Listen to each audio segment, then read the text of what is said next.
ദൈവത്തിന് മഹത്വം. നമ്മുടെ പ്രതിദിന ആഹാരം ജൂൺ 5. ഋതുക്കൾ.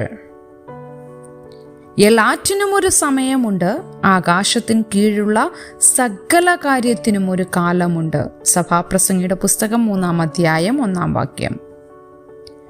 ഈയിടെ ഞാൻ സഹായകരമായ ഒരു വാക്ക് കണ്ടു: ശിശിര നിദ്ര. പ്രകൃതിയുടെ ഭൂരിഭാഗം പ്രദേശങ്ങളിലും ശീതകാലം മന്ദഗതിയിലായിരിക്കുന്നത് പോലെ ജീവിതത്തിന്റെ തണുത്ത സീസണുകളിൽ വിശ്രമിക്കാനും സുഖം പ്രാപിക്കാനുമുള്ള നമ്മുടെ ആവശ്യത്തെ വിവരിക്കാൻ എഴുത്തുകാരിയായ കാതറിൻ മേ ഈ വാക്ക് ഉപയോഗിക്കുന്നു. ക്യാൻസർ ബാധിച്ച് എൻ്റെ പിതാവ് കടന്നുപോയതിനു ശേഷം മാസങ്ങളോളം അദ്ദേഹത്തെ ശുശ്രൂഷിച്ചതിലൂടെ എന്നിലെ ഊർജം നഷ്ടപ്പെട്ടിരുന്നു. ഈ സാദൃശ്യം എനിക്ക് സഹായകമായി. ഈ നിർബന്ധിത വേഗത കുറയ്ക്കുന്നതിൽ നീരസപ്പെട്ടുകൊണ്ട് വേനൽക്കാല ജീവിതം വേഗത്തിൽ തിരികെ വരട്ടെ എന്ന് പ്രാർത്ഥിച്ചും കൊണ്ടും ഞാൻ എൻ്റെ ശിശിരകാലത്തിനെതിരെ പോരാടി.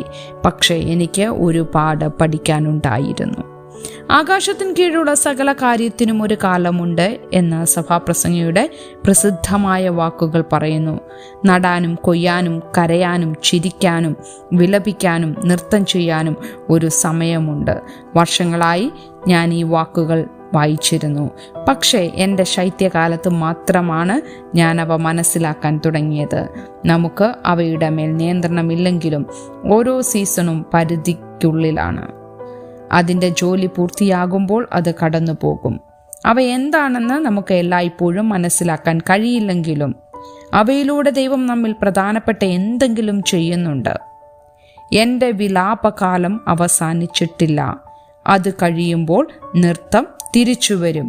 സസ്യങ്ങളും മൃഗങ്ങളും ശൈത്യകാലത്തോട് പോരാടാത്തതുപോലെ ഞാനും സ്വസ്ഥമായിരിക്കുകയും അത് അതിൻ്റെ നവീകരണ പ്രവർത്തനങ്ങൾ ചെയ്യാൻ അനുവദിക്കുകയും വേണം. കർത്താവെ, ഒരു സുഹൃത്ത് പ്രാർത്ഥിച്ചു, ഈ ദുഷ്കരമായ സമയത്ത് അങ്ങ് ഷെറിദാനിൽ അങ്ങയുടെ നല്ല പ്രവൃത്തി ചെയ്യുമോ? എൻ്റേതിനേക്കാൾ നല്ല പ്രാർത്ഥനയായിരുന്നു അത്. കാരണം ദൈവത്തിൻ്റെ കൈകളിൽ ഋതുക്കൾ ലക്ഷ്യബോധമുള്ള കാര്യങ്ങളാണ്. ഓരോന്നിലും അവൻ്റെ നവീകരണ പ്രവർത്തനത്തിന് നമുക്ക് കീഴടങ്ങാം. ചിന്തിക്കുക, ഒരു സീസൺ അതിൻ്റെ സമയത്തിന് മുമ്പ് അവസാനിക്കണമെന്ന് എപ്പോഴാണ് നിങ്ങൾ ആഗ്രഹിച്ചിട്ടുള്ളത്? ഈ സീസണിൽ ദൈവം നിങ്ങളിൽ എന്താണ് ചെയ്യാൻ ആഗ്രഹിക്കുന്നതെന്നാണ് നിങ്ങൾ കരുതുന്നത്? ദൈവത്തിന് മഹത്വം.